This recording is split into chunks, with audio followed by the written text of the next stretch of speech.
Alors, s'il vous plaît. Alors, bonsoir. Est-ce que quelqu'un veut déclarer la séance ouverte? J'ai besoin. Madame Graham, Madame Duchesne. Donc, je déclare la séance du Conseil du 4 septembre ouverte. Tout le monde a pris connaissance de l'ordre du jour.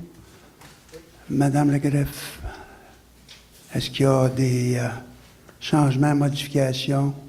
Oui, donc il va y avoir un sujet en affaires nouvelles à 15.1.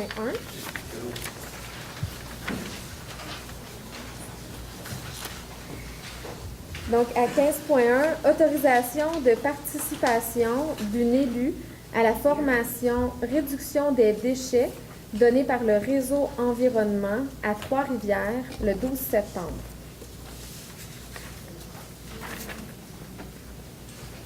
C'est tout? Oui.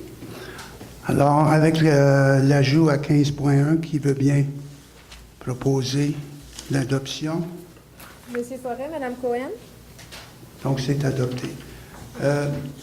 Tous les conseillers et conseillères ont pris connaissance des procès-verbaux ou du procès-verbal. Est-ce que vous avez des corrections, des modifications, des ajouts? Sinon, j'aimerais, user m'abstenir d'en faire la lecture, évidemment. Et si tout est conforme, qui veut bien proposer et adopter? Monsieur Martin? Madame Graham? Donc, c'est adopté. Maintenant, on passe à la première période de questions. Est-ce qu'il y a des questions provenant de la salle? Une fois, deux fois, trois fois. Donc, je présume que je peux déclarer la période de questions fermée. Alors, je déclare la période de questions fermée. Maintenant, pour des réponses à des questions qui ont été posées dans des séances, la dernière séance, en fin de compte, il y avait une question qui a été posée sur le chemin réel. C'est M. Dumont, si je me rappelle bien, qui a posé la question. Il voulait savoir, est-ce qu'on a ici à la ville des plans d'immobilisation sur une période de 3 ou 5 ans, des plans long terme pour la réfection des infrastructures, et je lui ai dit que je ne le savais pas, mais que je n'étais pas m'informer, et je me suis informé. En ce qui concerne le chemin réel, ce qui est prévu seulement cette année, il y a un ponceau qui risque de s'affaisser, donc ce ponceau-là va être remplacé. J'ai fait aussi une inspection personnelle pour ma satisfaction du chemin. Je vous avoue qu'effectivement que le chemin est en mauvaise condition. Et c'est quand même un chemin assez important, puisqu'il y a environ 50 000 personnes là, qui montent au PENS.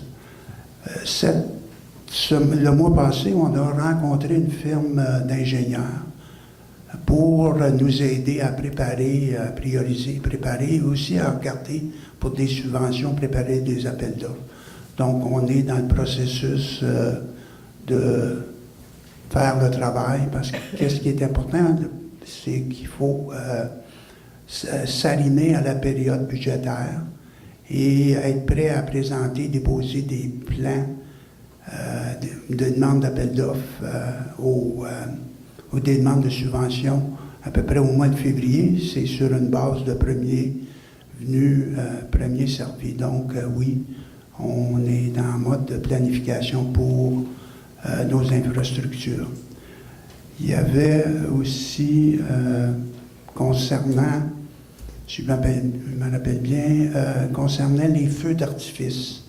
Alors, un citoyen, une citoyenne, je ne me rappelle plus, là, nous a demandé si on avait un règlement, effectivement, un règlement qui est prévu pour le contrôle de feux d'artifice quand l'indice d'inflammabilité est élevé. Donc, c'est comme les feux à ciel ouvert. Ce n'est pas couvert. Les feux d'artifice, c'est couvert quand même par une loi fédérale. J'ai appelé la SOCFEU pour le confirmer. Ils ne m'ont pas rappelé, mais Et c'est qu'on les traite pareil comme si c'était un feu à ciel ouvert.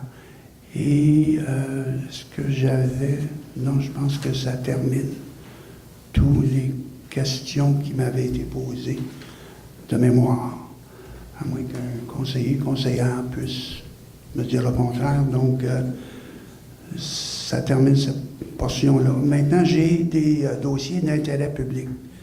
Je vous signale que le 10 septembre, à 19h30, la ville de Sutton, avec notre partenaire, la MRC, on va faire une présentation sur la rétention et des jeunes familles, l'attraction des migrants.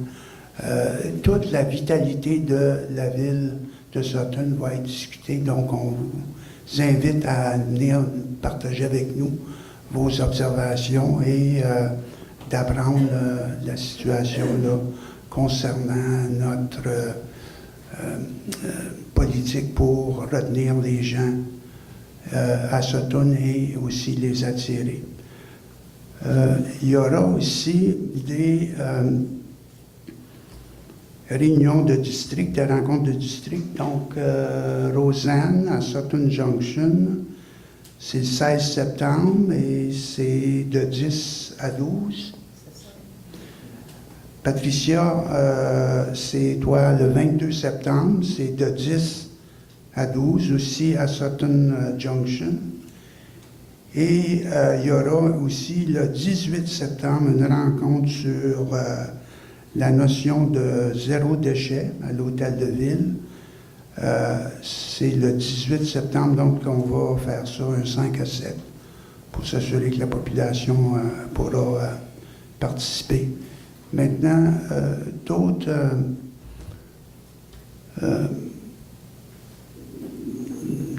sujets d'intérêt sont la 139. Donc, j'ai eu une confirmation de la part du MTQ au travers de notre directeur des travaux publics que la section qui n'a pas été faite de la 139 va être faite à fin septembre, début octobre. Ça va s'accomplir cette année. Ça ne sera pas reporté. Je vous rappelle que l'année passée, il y a eu des interruptions parce que les ingénieurs du MTQ étaient en grève, ce qui a retardé tous les échéanciers. Mais c'est une route qui est importante et qui a besoin de réflexion de façon urgente. Donc, ça va être fait tard, au début de l'automne. Donc, ça complète les dossiers d'intérêt public. Maintenant, je réalise que j'ai sauté un peu la période des questions, là, mais si vous avez des questions, vous pouvez les poser. Sinon, on va passer à 5.1, qui est l'utilisation de bouteilles d'eau à usage unique. Donc, on a une résolution à cet effet-là. Et qui veut bien la proposer? Madame Lefebvre, Madame Cohen. Voulez-vous expliquer un peu, Madame Lefebvre?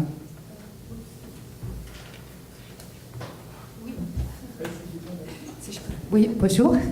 Donc, cette résolution, en fait, c'est une version retravaillée d'une résolution qui nous avait été proposée par M. Richard Leclerc, qui avait en fait été déjà déposée à un conseil antérieur. Et on a fait évoluer cette résolution-là en faisant un peu des recherches sur ce qui se faisait comme autour. Vous savez tous que le plastique, ça a été comme un sujet chaud cet été. C'est devenu vraiment comme une question importante pour tout le monde. Et ça, cette résolution, en fait, c'est un jalon de plus là, dans une perspective de s'en aller vers du zéro déchet, avec quelque chose dont on sait que c'est quand même facilement remplaçable. Techniquement, c'était quand même assez simple. Donc, je pense que le mieux, ça serait de procéder à la lecture de la résolution, parce que les attendus sont assez clairs pour que tout le monde comprenne bien qu'est-ce qu'on va faire avec ça.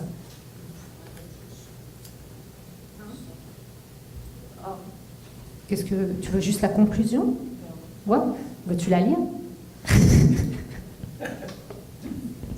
On va vous faire grâce de tous les considérants là, pour la résolution. Mais le but de la résolution, c'est de montrer l'exemple en devenant un espace sans bouteille d'eau à usage unique à travers, c'est la ville de Sutton, là, à travers tous ses services et unités d'affaires, à l'exception de l'approvisionnement nécessaire en cas de sinistre ou situation d'urgence. Autrement dit, c'est à l'hôtel de ville, au garage municipal, dans les édifices municipaux. Ce qu'on veut, c'est bannir l'usage de bouteilles d'eau à usage unique, que les gens apportent une gourde. C'est ça, là, à peu près. OK. Donc, grosso modo, c'est ça. Et d'adopter cette mesure comme un jalon d'une politique intégrée de gestion des matières résiduelles permettant d'atteindre et de dépasser les objectifs du plan de gestion des matières résiduelles 2016-2020 de la MRC Brome-Missisquoi en visant ultimement l'atteinte du zéro déchet. alors, qui veut bien proposer? Monsieur Martin, Madame Lefebvre? Mais en fait, c'était déjà fait, Monsieur le maire. C'est ça. OK. 5.2, c'est pour autoriser deuxième paiement pour la Corporation de développement économique de Sutton. Comme vous savez, c'est un OBNL que la Ville subventionne et 2 fois par année, on leur remet la moitié de la subvention. Donc, dans ce cas ici, c'est un montant de 84 000 $. Qui veut bien proposer? Madame Duchesne, Madame Graham? Donc, c'est adopté. 5.3, c'est pour la participation d'une conseillère à une formation de gestion des actifs. Le conseil a une préoccupation, justement, comme je l'ai mentionné, de toutes nos infrastructures, de tous nos actifs. Et une de nos conseillères s'est dite intéressée. Le cours s'appelle National Asset Management Strategy Canada. C'est Madame Graham qui s'est proposée d'assister. Est-ce que vous voulez ajouter quelque chose, Madame Graham? Non. à ce moment-là, et le coût de la formation 425, plus les taxes sont applicables par personne au lieu du tarif régulier de 2650 $. Et ça se tient où, Madame Graham? C'est une formation qui dure à peu près 10 semaines. C'est un cours suivi sur ligne qui va prendre à peu près 50 heures de travail. Et comme M. le maire a mentionné, dans une partie de la subvention organisée par la FCM, c'est subventionné, donc c'est 500 $ au lieu de 250. Et donc, au lieu de 2000, excuse-moi, donc au lieu de 2500, c'est 500 $. Et vu que c'est un sujet où le conseil s'intéresse à vraiment améliorer les compétences, il a été jugé pertinent pour moi de suivre la formation, d'être capable d'éclaircir ce dossier avec mes conseillers et aussi évidemment avec notre administration qui est déjà compétente. Donc, on croit qu'il faut qu'on ait quelqu'un autour du table qui a aussi une compétence. Alors, merci. Qui propose? Madame Duchesne? Monsieur Forêt? Donc, c'est adopté. 5.4, comme vous savez, le 1er octobre, c'est les élections le lundi. Normalement, nos séances sont le lundi, mais il ne faut pas se mettre en contradiction et empêcher ou potentiellement créer un empêchement. Au vote, nous allons reporter cette séance-là le 2 octobre, pas la reporter, la déplacer en fin de compte, le 2 octobre 2018 à la même heure, même place. Donc, qui veut bien proposer?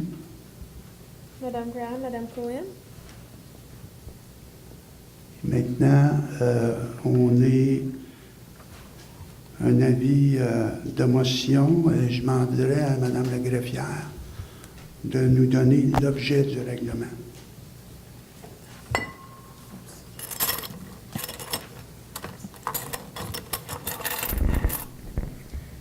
Oui, donc c'est un règlement qui a pour objet de modifier la zone H30 à même une partie de la zone H31 afin d'assurer des lots d'une superficie minimale suffisante pour un secteur partiellement desservi et non desservi par les services d'égouts et d'aqueduc.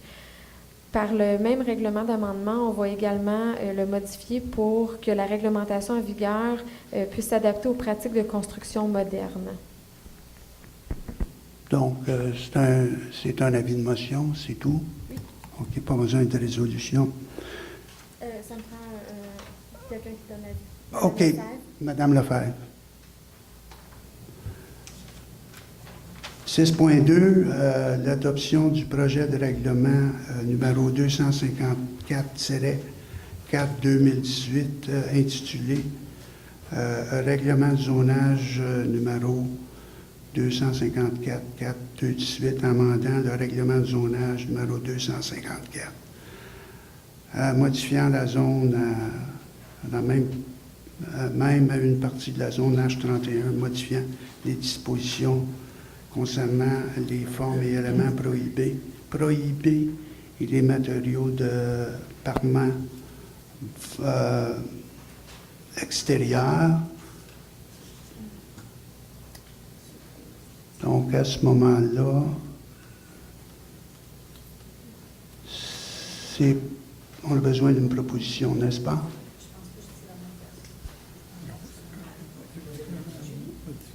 C'est foutu que ce soit la même personne? Non. C'est pas nécessaire, mais Mme Lefebvre et Mme Cohen. Donc, c'est adopté.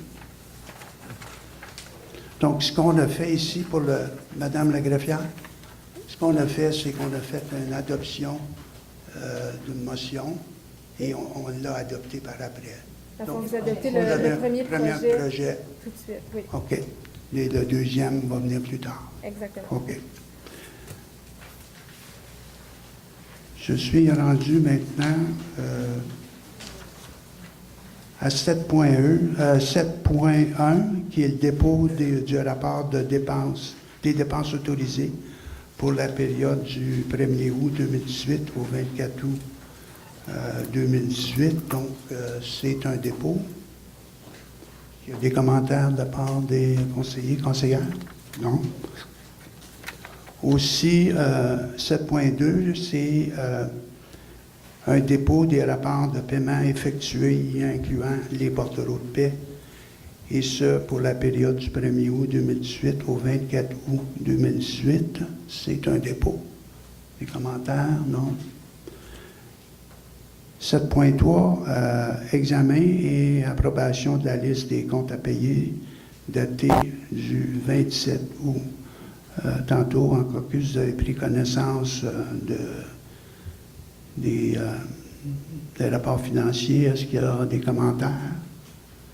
Donc, à ce moment-là, qui propose? Mme Graham. Monsieur Martin. Donc, c'est adopté. 8.1, qui est une demande. Est-ce que vous pouvez expliquer, Madame Vincent? Donc, la première demande qu'on a aujourd'hui, c'est une demande d'enseigne au 12 rue principale Sud, qui est juste en face de l'hôtel de ville. Plus précisément, c'est la modification d'une enseigne détachée. Donc, on a un nouveau commerce qui s'établit ici, donc on a besoin de s'afficher. L'enseigne projetée, c'est pour le commerce E-Mobilité Café, donc une enseigne d'une superficie de 0,92 mètres carrés qui sera en bois ou en métal. Donc, dans le fond, vous l'avez sûrement déjà vu, le monsieur a installé l'enseigne temporaire. Là, on attend juste pour l'enseigne en bois ou en métal. Le CCU, le Comité consultatif d'urbanisme, était favorable. Les critères sont respectés. L'enseigne projetée utilise un support qui est déjà existant et ça respecte les dispositions normatives.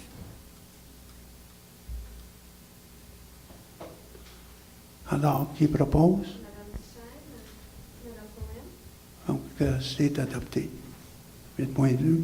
La seconde demande qu'on a, c'est encore une demande de plan d'intégration et d'implantation architecturale, excusez-moi, au 9 rue Western. Donc, ça consiste à l'installation d'une remise C'est dans le fond, on la passe ici aujourd'hui parce qu'on est encore dans le noyau villageois. Et dans le cas d'une nouvelle construction, on a besoin de l'approbation du conseil municipal. Je vous montre. Donc, c'est une remise qui est préfabriquée. On parle d'une hauteur de 2,74 mètres, 20 mètres carrés. La maison est en vinyle blanc, donc la remise le sera également. Malgré que l'image montre un revêtement gris, ça va être blanc. Et le bardeau d'asphalte va être noir, tel que le bâtiment principal. Sur l'image à côté, on voit un rond rouge, donc ça vient juste mentionner que la remise va être implantée en cour arrière, vraiment pas visible de la rue. Donc, pour cette raison, le comité consultatif d'urbanisme était favorable à la demande et c'est en harmonie avec le bâtiment principal. Qui veut bien proposer? Madame Duchesne, Madame Cohen. Donc, c'est adopté. 8.3. Encore une demande de plan d'implantation et d'intégration architecturale concernant la construction d'un bâtiment principal et d'un bâtiment accessoire sur le chemin Larry. Donc, plus précisément, c'est un des derniers chemins, un des derniers terrains avant le prolongement du chemin.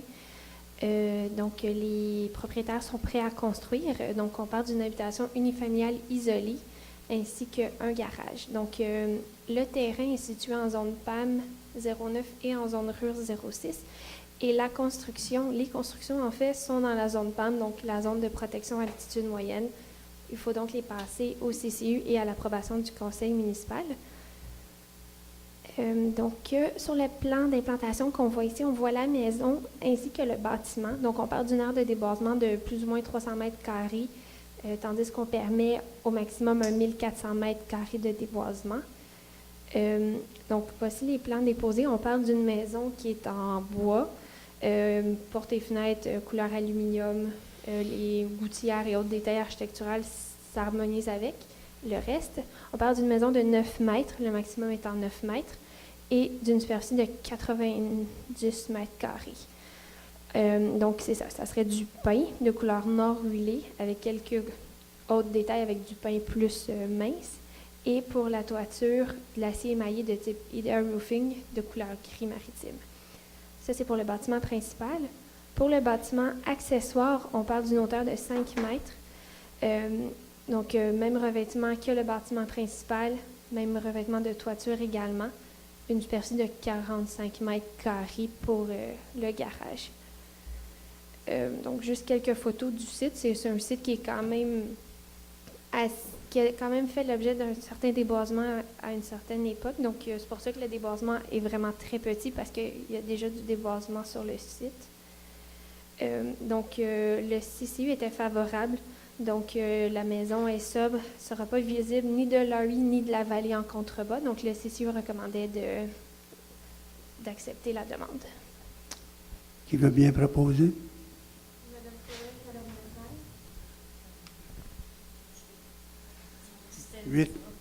8.4.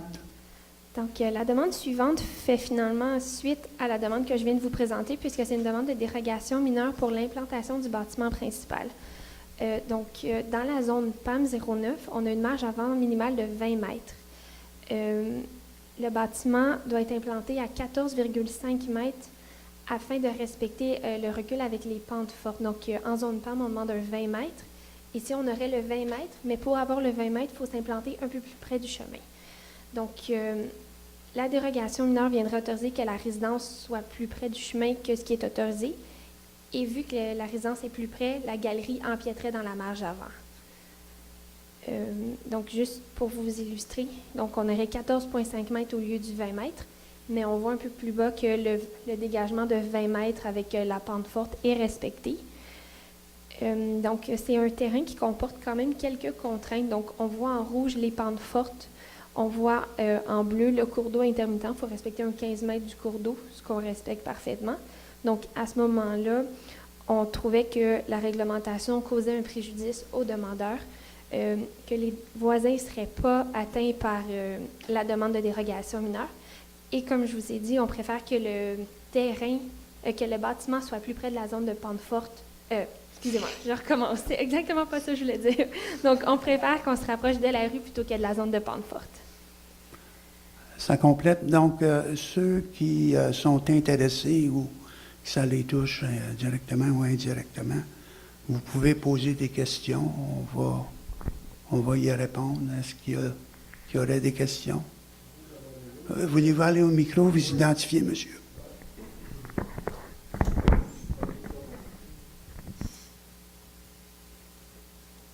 Jacques Pillot.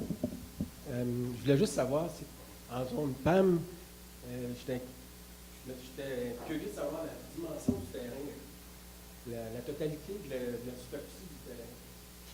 Madame Vincent, est-ce que vous pouvez nous éclairer? Dans ce cas précis-là, je ne l'ai pas en tête, mais habituellement, c'est un minimum de 40 000 mètres carrés. Je pense bien que lui, il a plus qu'un hectare. C'est ça ma question. Merci. Ça répond? Oui. Est-ce qu'il y a d'autres questions?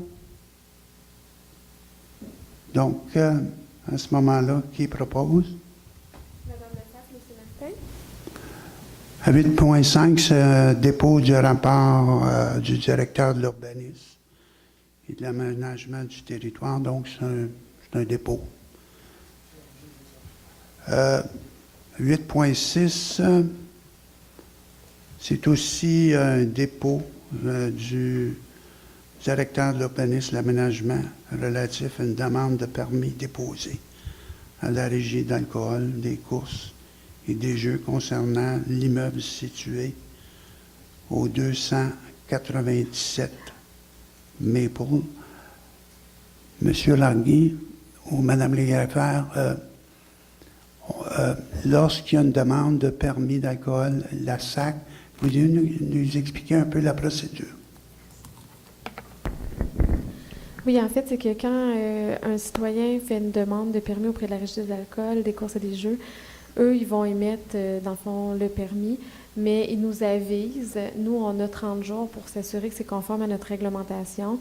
Si jamais ce n'était pas conforme, on pourrait s'opposer à la demande de permis pour que notre réglementation soit respectée. Dans les cas qui sont ici, dans les 3 dossiers qu'on vous soumet, c'est des demandes de permis qui ont été effectuées, puis après vérification, tout est conforme à la réglementation en vigueur. Donc, on fait juste vous faire un dépôt pour vous informer que c'est conforme. Merci beaucoup. Aussi, on a 8.7, dépôt du rapport de l'inspecteur en chef des bâtiments relatifs à une demande de permis déposée à la Régie des alcools. C'est la même chose au 435 Maple, la même explication. Au 8.8, on a par contre une demande de dérogation mineure relative à l'implantation de l'habitation unifamiliale isolée et la largeur de l'entrée charretière sur le lot 674-894 du cadastre du Québec sur le chemin du Vermont. Ce que je comprends, c'est qu'on veut reporter cette demande de dérogation. Par contre, on peut entendre les citoyens s'ils ont quelque chose à s'exprimer ou s'ils veulent s'exprimer sur cette demande de dérogation. Alors, est-ce qu'il y aurait dans la salle des citoyens qui voudraient nous faire part de leurs commentaires? Sinon, j'ai besoin d'une résolution pour reporter. Qui veut bien proposer?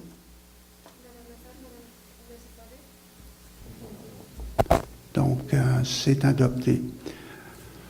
On va passer à 9.1, qui est l'embauche d'une secrétaire au service des travaux publics. Comme vous savez, la secrétaire antérieure a quitté l'emploi pour un autre emploi et on veut doter, parce que quand même, une grande partie de notre budget, voilà, là, dans les travaux publics, c'est un poste très stratégique dans l'intérieur de notre organisation. Et on propose d'engager Mme Julie Deslauriers, donc qui veut bien proposer. M. Forêt, Mme Graham. 9.2, c'est pour adjuger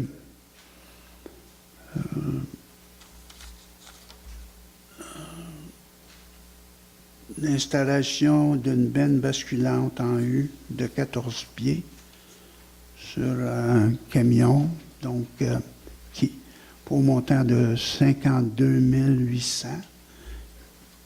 Qui veut bien proposer? Donc, c'est adopté. 9.3. On aimerait donner un mandat technique pour la démolition de l'ancienne usine Filtex. Comme vous savez, le toit s'est effondré en partie et on a l'obligation, en fonction de nos assureurs qui nous demandent de mettre à terre dans les plus brefs délais l'usine Filtex. Par contre, on a besoin d'experts pour nous guider dans cette démantèlement, d'assurer qu'on rencontre tous les critères de sécurité, de salubrité, qualité de l'air et tout. Et on a ici on veut donner, on a choisi, c'est-à-dire la firme Côté et Fils, non, c'est 9.3, je t'en même.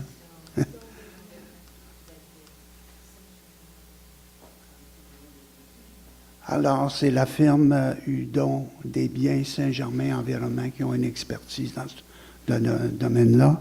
Et le montant du contrat serait de 21 600, qui veut bien proposer. Excusez-moi, M. le maire, mais ça va prendre une affectation du surplus accumulé parce que c'est pas prévu au budget. OK. Donc, dans la même résolution. Dans la même résolution, puisque c'est pas prévu, comme vous avez expliqué, c'est un cas exceptionnel, donc on va aller le chercher dans le surplus accumulé. Merci pour la précision. Ceci qui veut bien... Je peux pas It's your dada. Est-ce que, Did you want to say something, Madame? I did, but after we will. Oui, vas-y, Sylvie. Oui, c'est juste pour souligner le fait qu'ici, on a un vrai cas d'un imprévu. Ce n'était pas budgété, mais c'est vraiment, vraiment nécessaire. Donc, c'est pour moi, mais pour tout le conseil, une très bonne utilisation de notre surplus accumulé non affecté. Et si vous me permettez, Monsieur le maire, c'est aussi juste souligner encore une fois qu'on a vraiment toujours l'intention de faire une vraie consultation avec nos citoyens au sujet du Filtex. On commence d'apprendre c'est quoi la meilleure façon de le faire. Et donc, on va vous mettre au courant aussitôt qu'on a des nouvelles pour tous nos citoyens. Oui, définitivement, on va vous tenir au courant là, de l'évolution de ce dossier-là qui est très important pour la communauté. 11.1, dépôt du certificat suite à la procédure d'enregistrement de personnes habiles à voter sur le règlement d'emprunt numéro 248-1-2018 qui s'est tenu vendredi le 30. Et je vous souligne que ce règlement-là réduit d'environ 185 000 131 000 l'emprunt, si on peut le dire comme ça, qui s'autofinance. Et on n'a pas reçu beaucoup de 3 signatures. Donc, c'est le dépôt du certificat. 11.2, fourniture, livraison, installation d'un système d'étagères de rangement fixe pour l'entreposage des archives au sol de l'église pour un montant. Qu'est-ce que j'ai dit? De l'église. Ah, fatigué. De l'Hôtel-Ville pour le montant de 11 150. Alors, qui propose? Monsieur Martin. Madame Graham. 11 350. Monsieur le maire, est-ce que je peux ajouter quelque chose? Allez-y.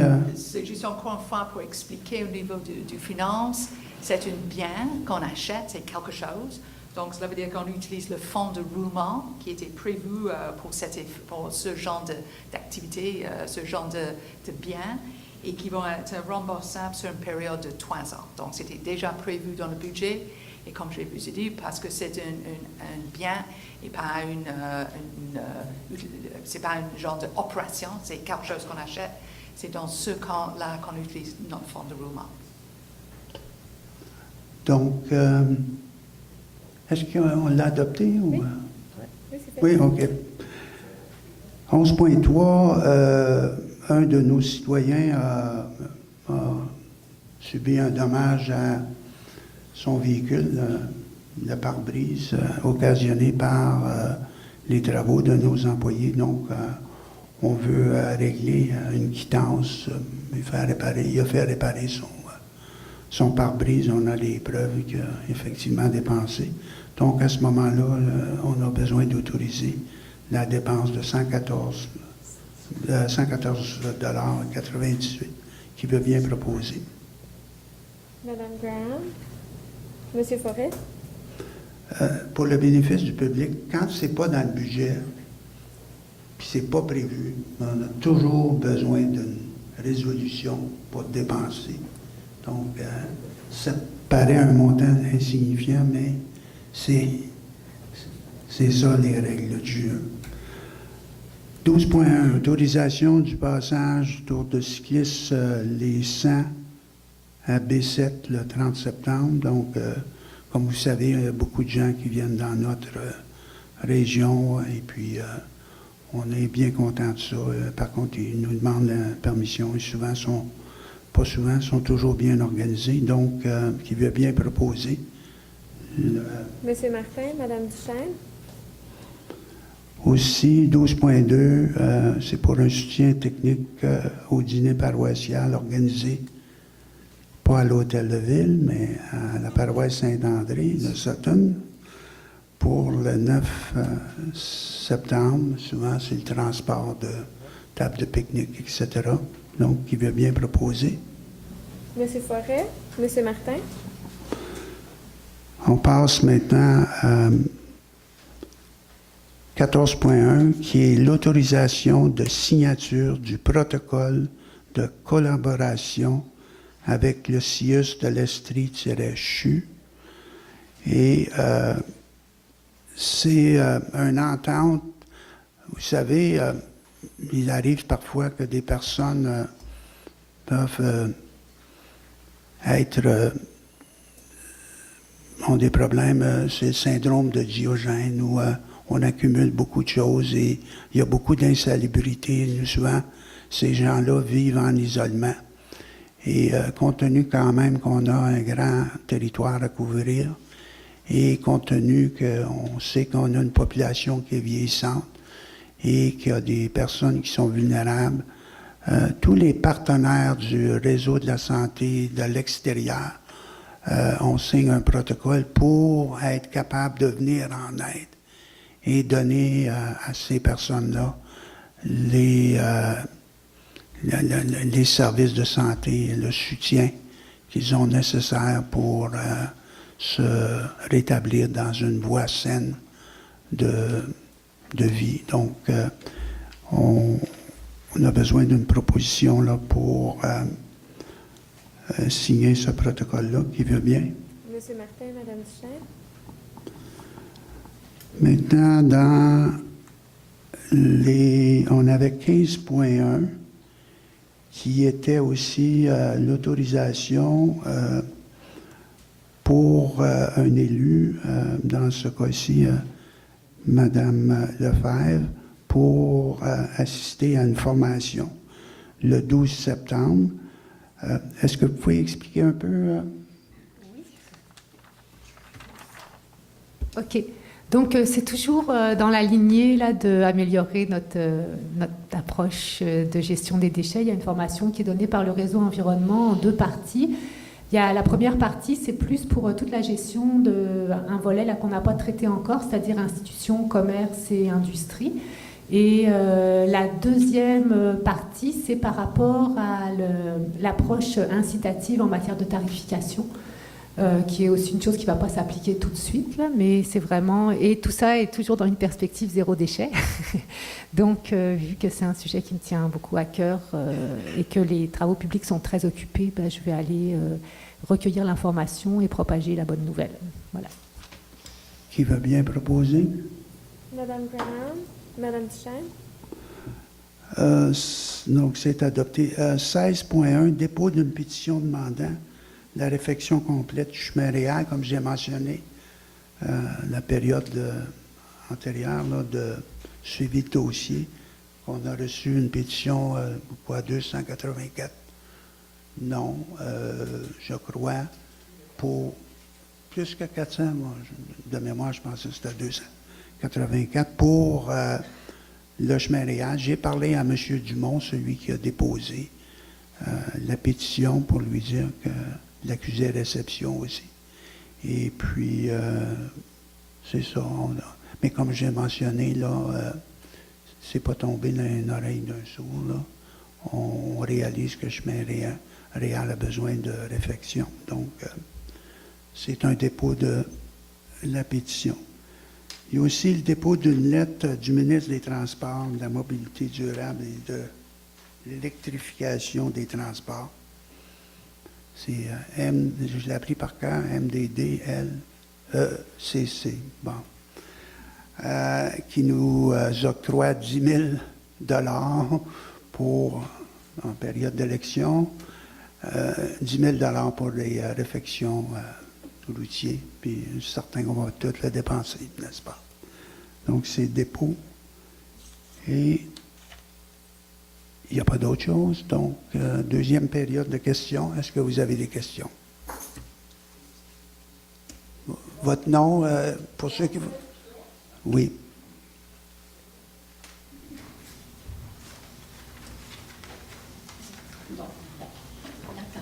J'aimerais savoir si vous êtes au courant qu'on a étendu des pesticides sur le chemin Mudjet et à 139 où il y a des vignes.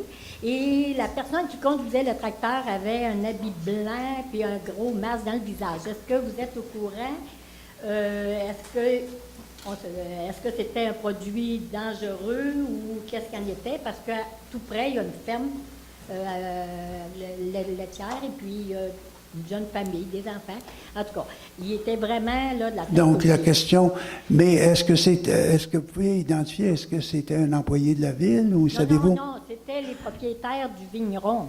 OK. Les vignes, mais ils ont étendu des pesticides. Est-ce que c'était un produit dangereux? La première question. Et c'était quel vignoble? Le chemin, juste à la sortie du village, là, dans la courbe, après l'église catholique, là, les vignes... Là, ah oui, OK. Ici, là, ouais. Oui. Et puis, est-ce que la ville de Sutton a une expertise des produits interdits sur notre territoire? Y a-t-il une inspection à ce sujet? Qu'est-ce qu'il y en est? Pour les... on a une politique pour les RDD, là, mais pour l'utilisation de pesticides, là, j'ai besoin de l'aide de l'administration par rapport à ça. Il y a les normes normales là, qui s'appliquent de juridiction environnementale. Là. Allez-y. Monsieur le maire, ça, c'est une activité agricole. C'est donc encadré par les règles agricoles. À brûle-pourpoint comme ça, je ne peux pas dire si on a des règles supplémentaires, nous, pour le contrôle de ces pesticides-là. Mais comme ça se passe en milieu agricole, puis c'est pour des fins agricoles, c'est plus les normes du MAPAC qui s'appliquent. On va s'informer, Mme Piette, mais je vais vous revenir la prochaine. Parce que je sais, quand on met des pesticides, on n'a pas des ensembles, là, des masques, puis etc. C'est pour ça que ça serait important de voir qu'est-ce qu'ils ont mis, là, je ne sais pas. Bon. Deuxièmement, j'ai remarqué en allant vers la ville du Lac-Brome une pancarte qui disait de diminuer le bruit, puis j'ai trouvé ça intéressant. Et j'aimerais savoir si ça existe, une pancarte, sinon il faudrait l'inventer, pour les cyclistes, pas qu'ils soient 2 de large. Disons que deux cyclistes, puis un X sur un, dire c'est un derrière l'autre parce que c'est pas respecté. C'est dans. Je me dis, s'il n'y a pas de pancarte, il faudrait peut-être en faire une, je sais pas. Là, Mme Graham me fait signe, donc vous avez une réponse, Mme Graham? Il y a justement une pancarte exactement de ça qui... Oh non, excuse-moi, je me suis trompée. J'étais en train de dire qu'il y a une pancarte qui annonce qu'il faut avoir un minimum de 1,5 mètres entre un véhicule et puis un cycliste. Et puis on a déjà ce pancarte dans au moins 2 endroits dans les villages. Mais maintenant, vous parlez plus le fait que vous devez être en fait. C'est une très bonne question. Je n'ai pas vu un tel... Oui, exactement. Si je ne me trompe pas, c'est le MSC qui a demandé à la ville d'assurer d'avoir le pancarte dont j'ai mentionné sur notre territoire. Mais un pancarte qui annonce ce que vous avez dit, je ne l'ai pas vu, mais je vais informer. C'est un très bon point, Mme Piette. Oui, mais il y a un manuel ici qu'on a en haut qui a toute la signalisation conforme du MTQ. Donc, ça va être une question facile. À ma connaissance, il n'y en a pas, là, mais je vais le valider.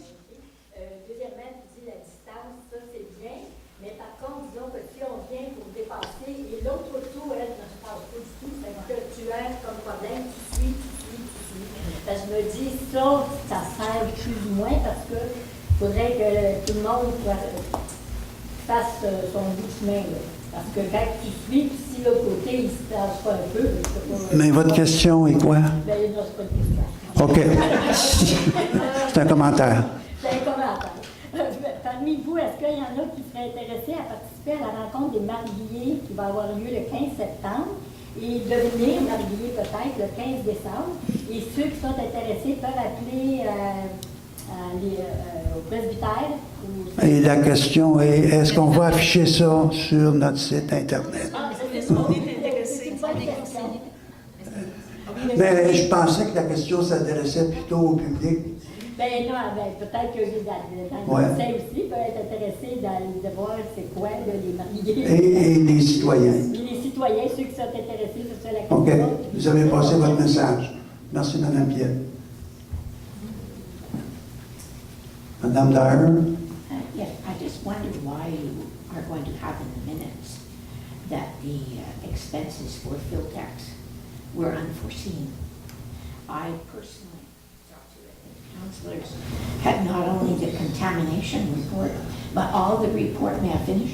All the report on Filtex, that all the documentation from the town on the expropriation, the final purchase, the agreements, all the footage, everything was there before the election, and the previous council made that purchase the last meeting that they had. So it's not, I just wish you would put it in not as unforeseen. It's a terrible expense that was offloaded, but it wasn't unforeseen. Madame Dyer, what is your question? My question is, why are you putting it in the minutes as unforeseen expense? It's not unforeseen.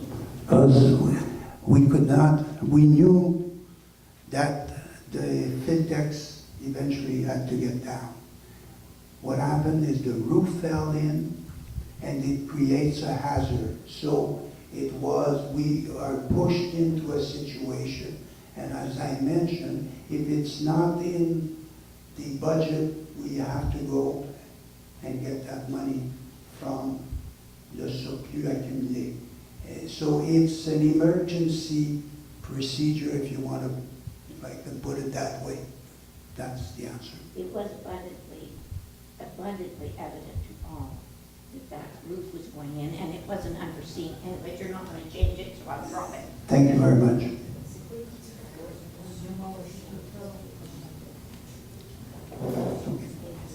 Votre nom, monsieur? Alain Dumont. OK.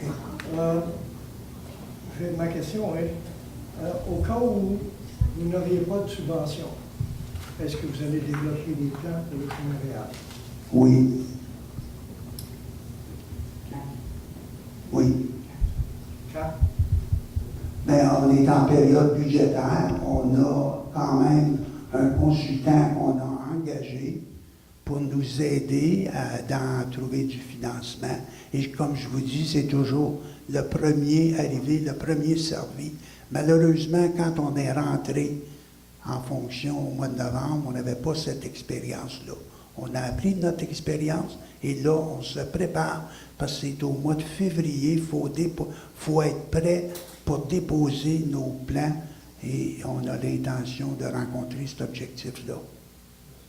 De rien. Bonsoir, Claude Avocat. J'aimerais savoir, il y a combien de kilomètres asphaltés pour lesquels la ville est responsable? C'est une.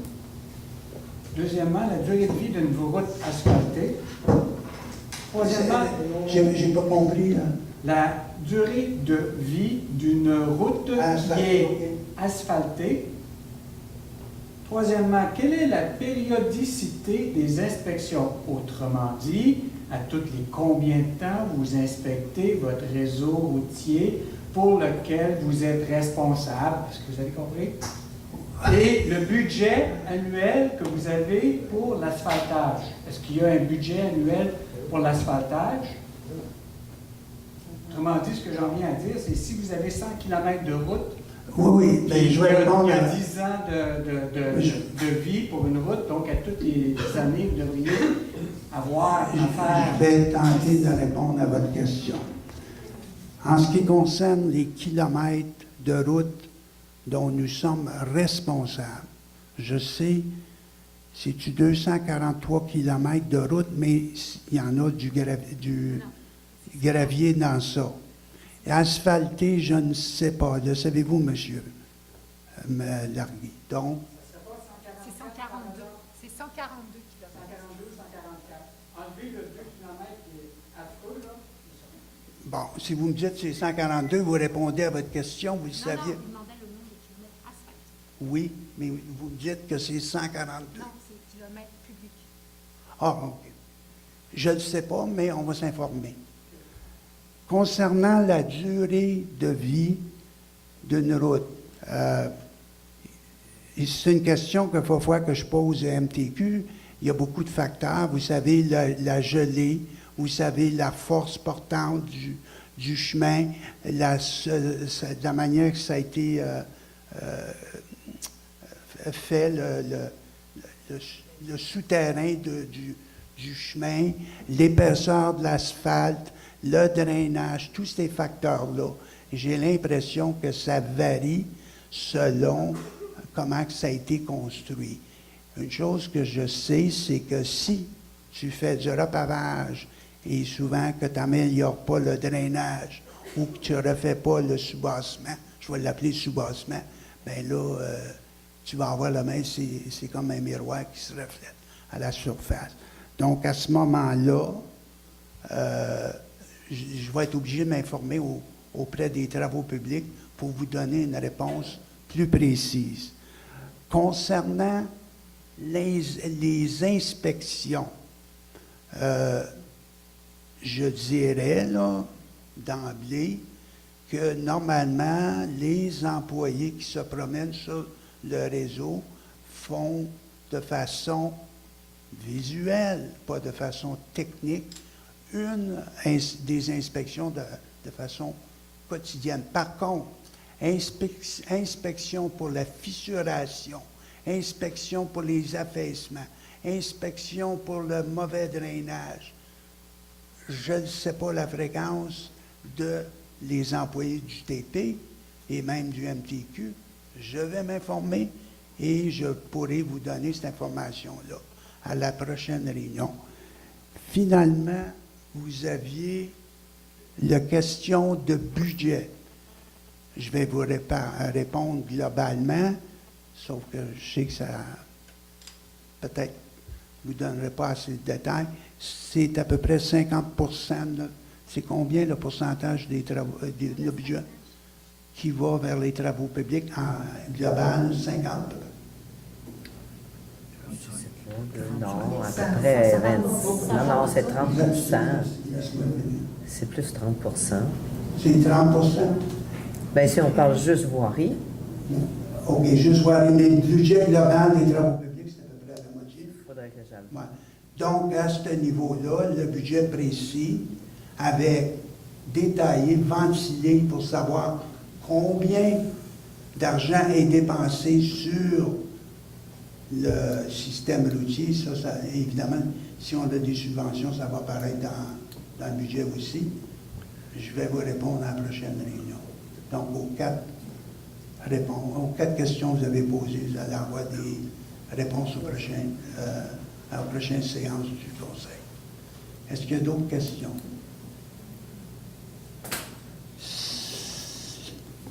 Il n'y a pas d'autres questions. Qui veut bien proposer la levée de la séance? Madame Lefebvre, Madame Graham. Merci.